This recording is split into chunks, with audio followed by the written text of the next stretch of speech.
Voilà l'Institut de chimie de l'Université de Vienne. À l'intérieur, nous trouvons une plaque commémorative dédiée au professeur Dr Jacques Polak. En 1938, après la prise de pouvoir par le Parti national-socialiste, Jacques Polak a été un des professeurs juifs qui ont été les victimes innocentes de ce régime inhumain. Quelques scientifiques ont pu émigrer et survivre. Pourquoi pas lui? J'ai voulu trouver une réponse. Aux archives de documentation, je trouve un hommage à la mémoire du professeur.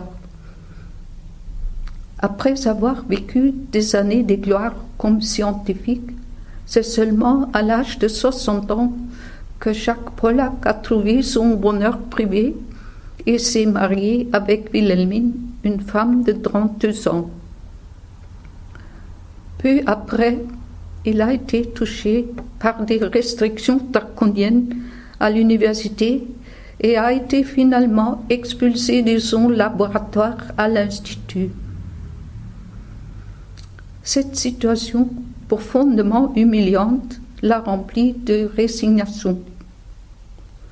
On peut imaginer qu'à l'âge de 66 ans, il n'ait plus eu le courage de commencer une nouvelle vie, où que ce soit.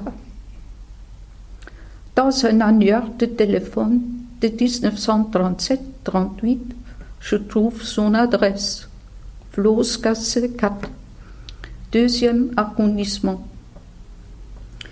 Une plaquette devant la maison rappelle qu'en 1942, 25 habitants juifs ont été déportés et assassinés dans les camps de concentration, parmi eux le professeur et sa femme.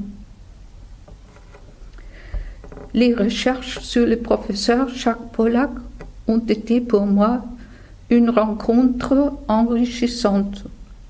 Elles ont créé un lien particulier avec un homme qui a été non seulement un scientifique hors pair, mais aussi un homme compatissant. Son destin tragique m'a beaucoup touchée et a déclenché mes réflexions sur la tragédie collective des Juifs exterminés par les nazis.